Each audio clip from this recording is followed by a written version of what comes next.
Hola amigos, ¿qué tal? Mi nombre es Álvaro y el día de hoy quiero hablar un poco sobre un análisis fundamental que le hice a una de las empresas muy importantes en el Perú, que es Credit Corp, es un conglomerado. Entonces quisiera compartirlo con ustedes. El objetivo de esto simplemente es promover esta clase de contenido. Creo que es muy importante hoy en día preocuparnos por nuestras finanzas personales y hacernos cargo de ella. Entonces, esto más que nada está ligado a al mercado bursátil y a invertir bajo una filosofía de value investing, que es la cual me estoy enfocando y es lo que voy a compartir hoy día. Así que, sin más, vamos con el contenido. Entonces, Credit Corp, vamos a analizar si es que es un riesgo, es una oportunidad de invertir hoy en día. Y quiero mencionar que el análisis está hecho para julio del 2021. Ahorita, hoy en día estamos octubre, hoy es 16 de octubre y vamos a hacer este análisis que fue hecho para el julio del 2021. Entonces, vamos a empezar primero por definir qué es Credit Corp. Credit Corp es un conglomerado, es un holding peruano con distintas subsidiarias. Entre ellas está BCP, Pacífico Seguros, Prima FP, Mi Banco, Credit Corp Capital y entre muchas más. Entonces, si se habrán dado cuenta, en un principio dije BCP. ¿Por qué? Porque BCP es el banco más grande del país, entonces cumple una función muy importante en en esta, en este análisis, porque tenemos que preocuparnos por qué es Credicorp. Entonces, vemos que es una holding peruana, ya, y se enfoca en el mercado de financiamiento, o sea, en el mercado de los bancos.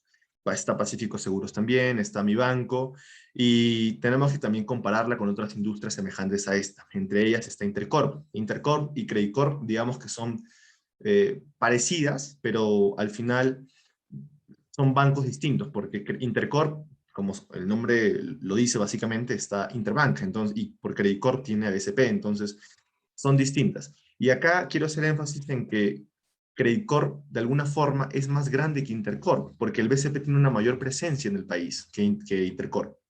Y claro, acá están las imágenes, vemos que ha tenido muchas más utilidades que BBVA, que Scotiabank, y otros bancos. Entonces, ya estamos empezando por una buena manera. O sea, lo que quiero decir con esto es que Credit Corp tiene una fuerte presencia en el país y por tanto es una empresa muy sólida que puede ser muy difícil que caiga. En ese sentido, podríamos inferir que el precio de las acciones van a ir subiendo porque al ser una empresa sólida va a seguir teniendo grandes utilidades y va a seguir teniendo buenos rendimientos y le va a dar buenos frutos a los accionistas. Ahora analicemos un poquito las características. Aquí vamos a hablar un poco del mercado bursátil. Vemos que Credit Corp está cotizando con el ticket de BAP, viene a ser la abreviación con la cual cotiza. Está ahorita en el mercado de New York Stock Exchange. También está cotizando en la Bolsa de Valores de Lima y reparte dividendos. Entonces, los dividendos vienen a ser como que unas pequeñas ganancias que da la empresa a los accionistas. Entonces, si tú compras una acción, vas a tener o vas a ser un accionista y por tanto vas a tener derecho a recibir dividendos. Entonces, es importante mencionarlo. Y ahora, como dijimos en un inicio, estamos analizando desde una filosofía de value investing. Por tanto, nos interesan mucho los ratios. Acá vamos a definir un primer ratio que es el PER. El PER vendría a ser un ratio, llamémoslo, después vamos a hablar un poco más de este ratio, pero tengamos en mente que si es que el PER es menor que 30, es un buen indicador. En este caso, Credit Corp tiene un PER de 47. Esto no es un buen indicador, pero lo estamos dejando ahí porque vamos a desarrollar esta idea posteriormente. Ya, tiene una capitalización bursátil de 11.44 millones.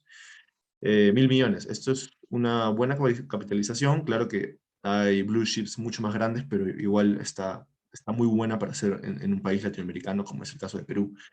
Y vemos que la acción ha sido creciente a lo largo del tiempo. Ha ido evolucionando desde los $100. Bueno, y acá quiero mencionar dos cositas. Primero que, como siempre sucede, es que el precio de la acción va subiendo y cae. Cae porque hay una crisis, pero luego se recupera y vuelve a subir. Y esa subida, esa tendencia que hay, que en este caso es alcista, se debe a los fundamentales, que es lo que vamos a analizar hoy en día. O sea, los fundamentales me refiero a la estructura, unos rayos X a la empresa para saber cómo está yendo económicamente, con sus propuestas de valor, etcétera. Entonces, por ejemplo, acá vemos una primera caída Esta primera caída se debe pues al 2008, que fue una crisis muy grande en Estados Unidos, la crisis inmobiliaria. Acá hubo otra caída, y obviamente esta caída, que es la más reciente, que es del año 2020 a inicios, es por la pandemia. Entonces, se ha visto fuertemente afectada. Miren, ha bajado desde los 250, casi, $240 que estaba cotizando, que llegó a caer hasta los 121. Y esto claramente es fuertísimo, es muy fuerte, pero nuevamente el mercado, y esta frase quiero que se la graben, el mercado la bolsa es irracional al corto plazo, pero es racional a largo plazo. Entonces, al corto plazo siempre puede haber la prensa amarillista que esté bajando el precio de las acciones, pero si es que los fundamentales son buenos, la empresa va a subir, porque los fundamentales es como que la esencia de la empresa. Entonces, esto es muy importante. Ha caído obviamente por la pandemia, y aquí quiero hacer énfasis en que esto es exactamente del año 2021, este año. Vemos que también ha caído, y esta segunda caída ya no se debe por la pandemia, esta caída se debe por la incertidumbre política, que son las elecciones. Entonces, claramente aquí estábamos con incertidumbre política de no sabemos quién va a ganar, quién va a perder, etcétera. Y aquí ya en mayo, en junio, ya claramente teníamos los resultados, que eran que Pedro Castillo iba a ser el presidente, es el presidente de Perú. Entonces, pues, como sabemos, las medidas políticas que está tomando este señor son un poco distintas a las medidas políticas que se han tomado anteriormente, medidas económicas quiero decir, y pues asusta a muchos inversionistas, y es por eso que cuando la gente se asusta, el mercado suele irse, tener una tendencia bajista, como se ha visto este caso.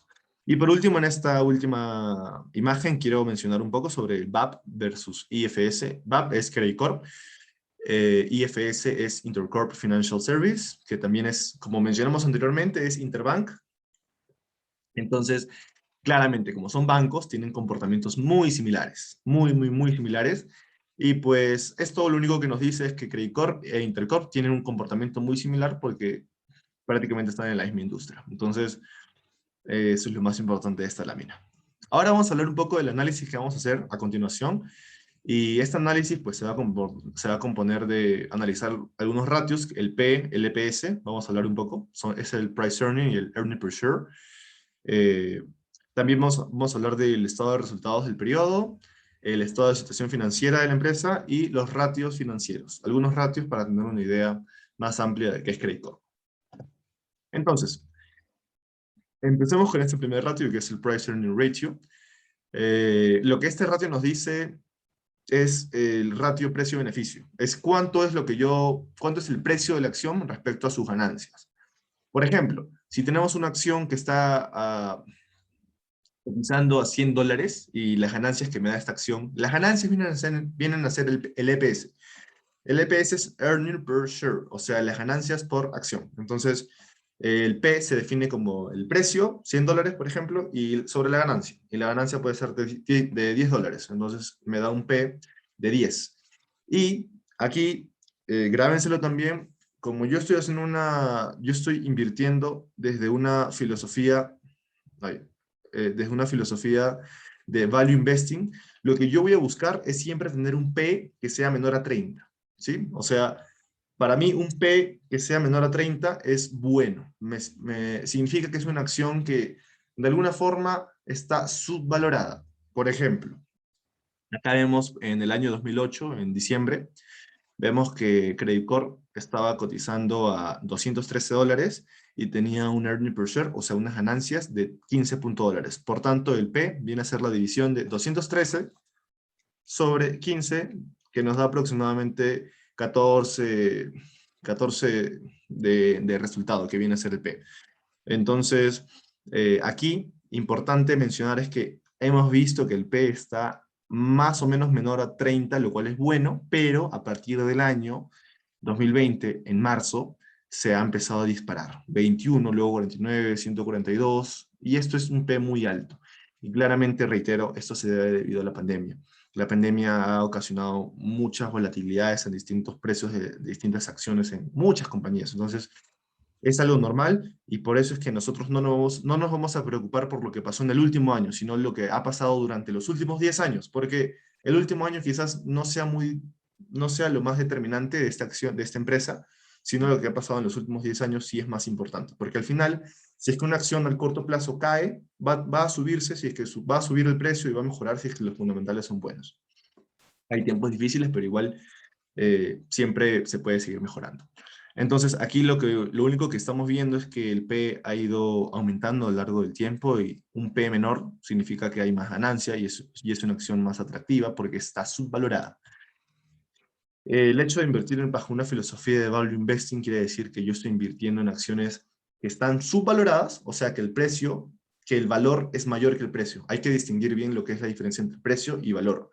Precio viene a ser lo que tú estás pagando por algo, pero el valor es lo que está por debajo de eso. Entonces, puede ser que una acción, el valor en sí, al decir valor es algo intrínseco, es el valor de la empresa, ¿ya? Entonces, puede ser que una acción tenga un valor de $200, pero esté cotizando a $100, porque la gente no se ha dado cuenta que es una buena acción. Y al final lo que va a pasar a largo plazo es que, como digo, el mercado va a ser razonable a corto plazo, pero es muy realista a largo plazo. Entonces, después esa acción que valía $100, cuyo precio era $100, va a crecer conforme pase el tiempo y va a llegar a los $200. Y tú, si invertiste y compraste la acción a $100, vas a tener una rentabilidad de 100%, obviamente. Y vas a hacer un por dos, vas a duplicar tu inversión. Y eso es lo que vemos acá. Entonces, estamos viendo que el PER claramente ha subido bastante, y eso es producto a que el precio de la acción, el stock price, ha disminuido, y el earning per share, o sea, las ganancias también han caído. Entonces, esto no es un buen indicador. O sea, el P está muy alto, está más de 30, y no es un buen indicador, pero igual vamos a seguir analizando más todavía.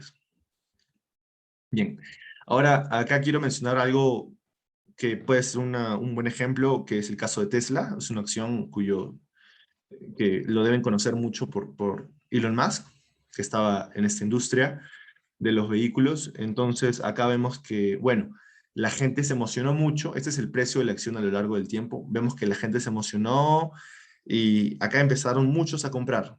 Entonces, como empezaban a comprar, el precio de la acción subía y llegó hasta un punto que llegó hasta más o menos los $900.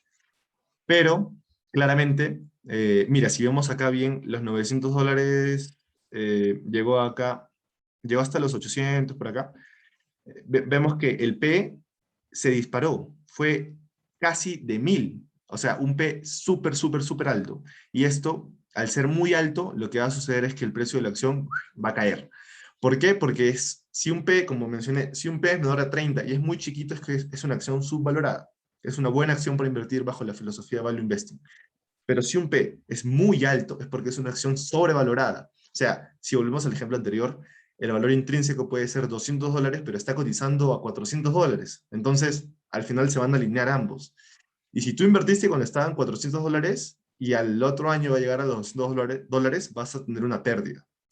Entonces, aquí si es que una persona invirtió en el 2021 a inicios, pues obviamente bajó a $700 y ha habido una pérdida. Entonces, para evitar esto, no simplemente es que no vamos a guiar de ese ratio, sino vamos a tener en cuenta muchos más ratios que vamos a mostrar a continuación, pero simplemente es un indicador que si es que veo un P muy alto, yo puedo sospechar, oye, caramba, puede ser que esta acción esté sobrevalorada, me voy a meter más a fondo, voy a leer el 10K, el 10Q, vamos a hablar de eso, y vamos a hacer un mejor análisis, ¿no? Porque a veces nos agarra el FOMO, el Fear of Missing Out, que viene a ser que veo que una acción está creciendo, entonces yo también quiero entrar, yo también quiero jugar esta partida y quiero también quiero tener estas ganancias, ¿no? Entonces hay que tener mucho cuidado con eso, hay que ser siempre fuertes emocionalmente, tenemos que estar acostumbrados a ver nuestra acción caer al 10%, 20, 30, 40% y mantener tu posición. ¿Sí? Ahora hablemos un poco del earning per share. Este viene a ser un ratio que es las ganancias por acción, y un mayor earning per share quiere decir una mayor ganancia por acción, y lo cual se traduce en una mayor rentabilidad. Entonces, vemos que BAP ha tenido Primero analicemos Apple. Apple es una excelente empresa. Vemos que ha tenido, miren, en el 2008 tenía un earning per share, o sea, ganancias de 20 centavos alrededor, y llegó hasta los 3 centavos en el 2020. Entonces, ha hecho más o menos un por 15.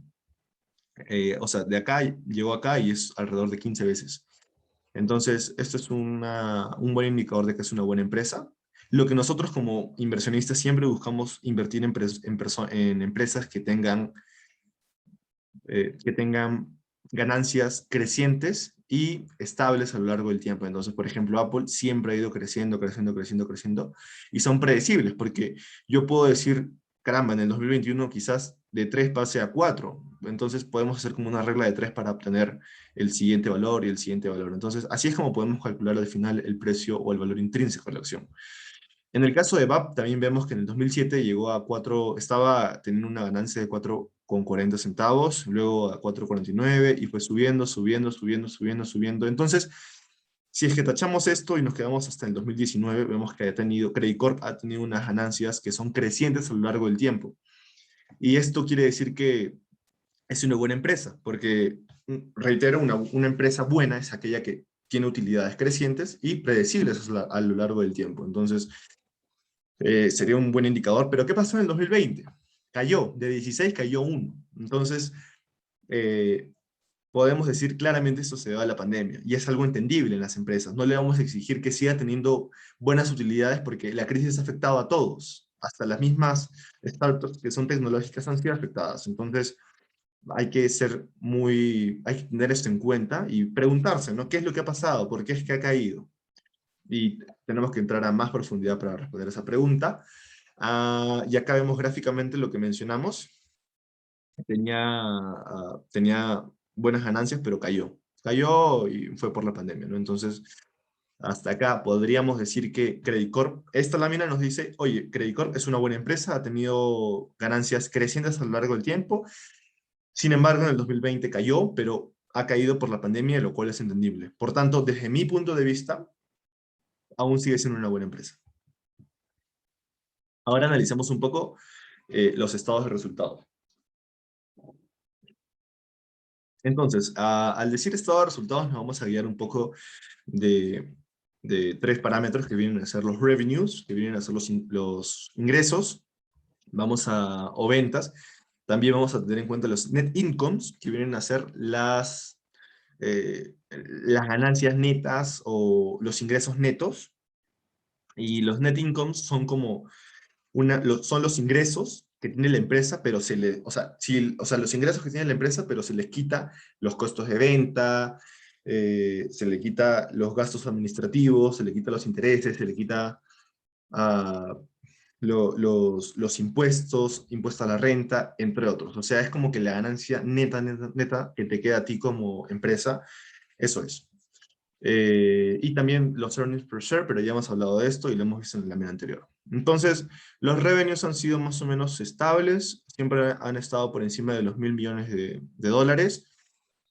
También en el 2020, 2021, siempre se ha mantenido alto, no ha habido una caída. Si fuese una caída decreciente, eso sí sería alarmante.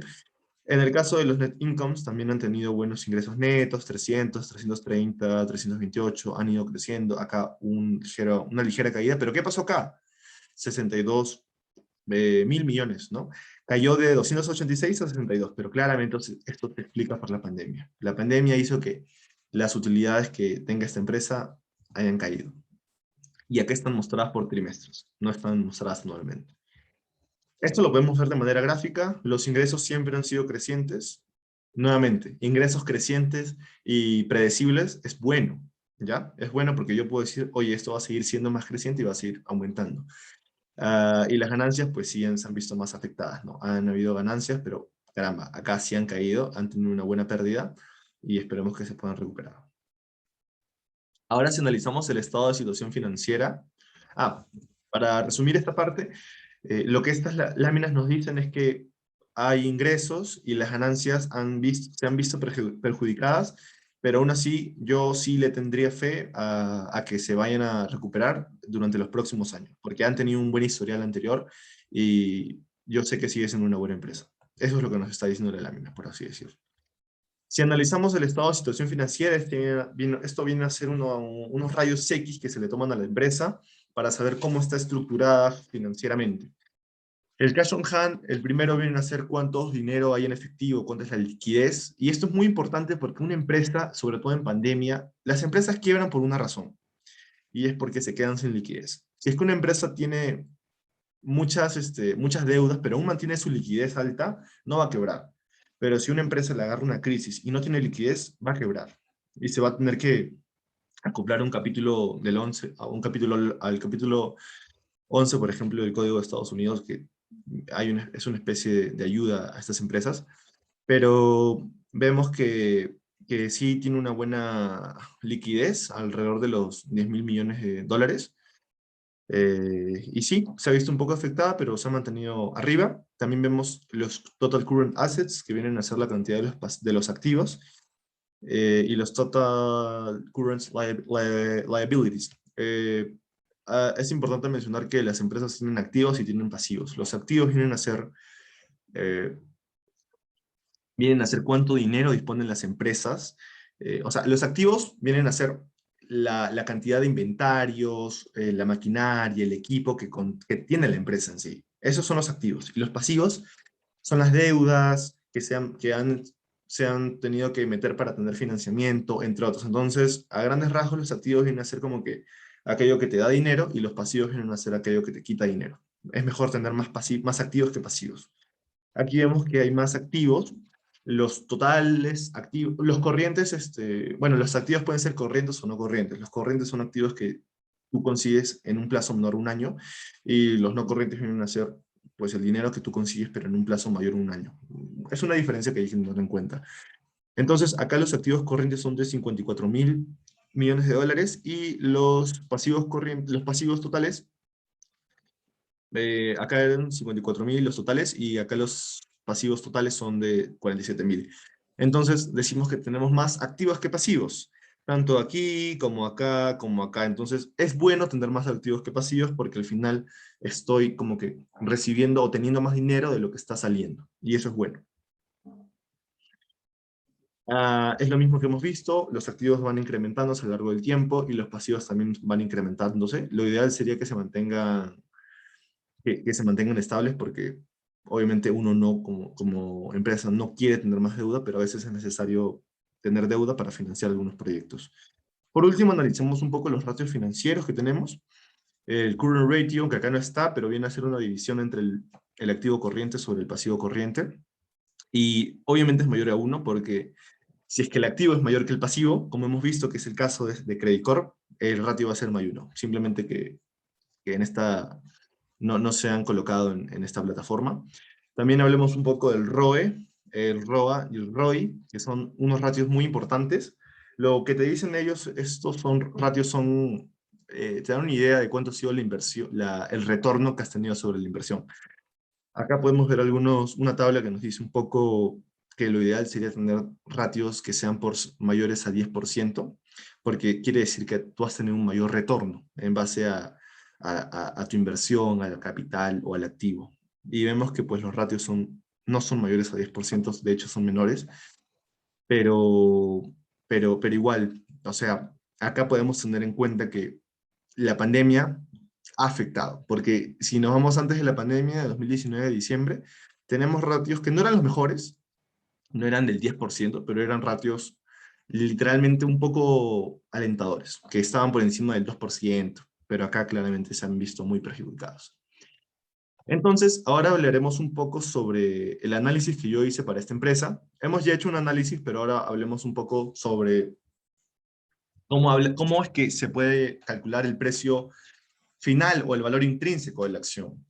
Y para esto lo que hice fue proyectar los earnings per share. Como ya mencionamos, los earnings per share vienen a ser las ganancias. En el 2010 se tuvo ganancias del 7, en 2011 de $8, en el 2012 de $10 alrededor. Entonces, si proyectamos esto y calculamos un crecimiento porcentual, al final vamos a tener que el earning per share crece año tras año en un promedio del 12%. Y si este promedio de 12% lo jalamos para los próximos años, sin contar el año 2020, porque el año 2020 ha sido un año muy peculiar para todas las empresas, la crisis. Entonces, si lo proyectamos, al final, y hacemos algunos ajustes, al final podríamos obtener una rentabilidad estimada del 11 al 13% anual. Esta es una rentabilidad buena, no es excelente, pero tampoco es mala, porque la bolsa en general te da una rentabilidad del 8 al 15%. Entonces, desde mi punto de vista, un 12%, 13% es una buena rentabilidad y podría ser una oportunidad. Asimismo, quiero mencionar nuevamente acá, porque esto es muy, muy importante, es que este análisis no ha considerado el año 2020, porque el año 2020 fue un caso particular en el cual ocurrió la crisis sanitaria y no solo eso, que en Perú, está bien, o sea, en el mundo ocurrió la crisis sanitaria del COVID, pero en Perú también en el 2021 ocurrió la crisis política con lo de Keiko o Pedro Castillo. Entonces había demasiada incertidumbre y al final ganó Pedro Castillo, lo cual alarmó mucho el mercado y claramente es por eso que ha caído mucho más el precio de la acción. Entonces, yo afirmaría que esta acción se ha vuelto altamente especulativa debido a las grandes variaciones que ha habido en el gobierno. Acá tenemos un gráfico de lo que es la acción hoy en día, Credit Corp. Hoy en día es, como mencioné en un inicio, el análisis se hizo para julio del 2021, pero hoy estamos octubre y hemos visto una subida. En julio estábamos por acá, por los 120, y hoy en día estamos alrededor de los 134. ¿Por qué? Porque, bueno, les pongo un poco en contexto, es que Pedro Castillo ha modificado algunos de sus ministros y ha tomado algunas medidas que desde el punto de vista del mercado bursátil son alentadoras, es por eso que el dólar ha bajado también y el precio de las acciones han subido, así como algunos índices bursátiles en el mercado peruano como es el EPU, también se ha crecido un poco y es una especie de esperanza, podríamos decir, para ver que la coyuntura política está mejorando y también la parte económica. Entonces, lo que quiero llegar con esta lámina es que hay esperanza y que, ¿por qué ha subido la acción? Pues ha subido porque hay menos miedo y también porque los fundamentales le están apoyando. Ahora vamos a hablar un poco de las conclusiones para ir cerrando. Entonces, bueno, primero que nada, quiero decir que el análisis que he mencionado hoy en día y todo lo que he mencionado es desde mi punto de vista y desde lo que he aprendido. Lo más importante a la hora de invertir es que tú tengas pensamiento independiente. Lo que tú hagas no lo puedes, o sea, tu pensamiento no lo puedes copiar de otra persona, siempre hay que verlo desde un único, desde tu punto de vista, con lo que tú crees y tener bastante sentido común, ¿sí? Porque el sentido común es el menos común de todos. Así que, bueno, ahora sí. A largo plazo, todo indica que Credicorp es una buena oportunidad, pero dada la incertidumbre política que hasta ahora se tiene, no es recomendable invertir en Credicorp hasta que sean claras las reglas del juego. ¿A qué me refiero con esto? A que hay una política clara de cómo es que el Perú va a continuar en los próximos años, ¿sí? Porque hay demasiadas ideas, un ministro dice esto, el otro dice otro, un congresista dice esto, el partido político contradice lo que han dicho, entonces no hay una especie, no hay una coherencia entre lo que se dice, y esto para un inversionista no le gusta, o sea, un inversionista nunca va a querer que haya nunca va a querer que haya incertidumbre, siempre va a querer tener las reglas claras del juego, entonces hay que estar alertas y tener esto en cuenta. Entonces, para este análisis se ha tenido una rentabilidad de 11 al 12% anual, lo cual es relativamente bueno desde un punto de vista bursátil. Y también quiero mencionar acá que un inversionista con un perfil de riesgo, un perfil arriesgado, que busca también rentabilidades altas, podría aprovechar esta situación porque aún VAB se encuentra cotizando con un bajo precio. De hecho, Credit Corp ha llegado hasta los $250 y hoy en día está alrededor de los 134, por lo cual sí es un precio muy bajo en el cual está hoy en día, pero sí se espera que vaya a ir subiendo. Entonces, podría ser una buena oportunidad, pero también hay que tener en cuenta el riesgo que está dispuesto uno a perder, así como el riesgo que está dispuesto a ganar. Porque en bolsa uno siempre tiene que controlar sus emociones y si es que uno no está dispuesto a ver la acción que esté por un -40, -50%, pues hay que considerarlo bastante. Así que eso fue el resumen de hoy día. No soy un experto en este tema, pero con lo poco que sé me gusta compartirlo y creo que puede serles de mucha utilidad. Y nuevamente reitero, es muy, muy, lo importante acá es tomar acción, es hacer que tu patrimonio lo inviertas, ya sea en acciones, ya sea en bonos, en fondos mutuos, en renta fija, renta variable, factoring, en lo que sea, o incluso emprender, pero hay que estar moviendo porque o sea, no es recomendable tener una única fuente de ingresos, siempre hay que buscar tener más fuentes para llegar a la libertad financiera y para cumplir todos tus sueños y objetivos que tengas sin que el trabajo sea, sin ser esclavos del trabajo, sino que el trabajo sea algo que te gusta y que te apasiona para llegar a todas tus metas y tener una vida muy, muy feliz y eso. Así que espero que les haya gustado y espero vernos en un próximo video con alguna otra acción quizás. Así que si tienen alguna duda, alguna pregunta, escríbanlo en los comentarios y yo voy a estar leyéndolas. Un abrazo. Chao.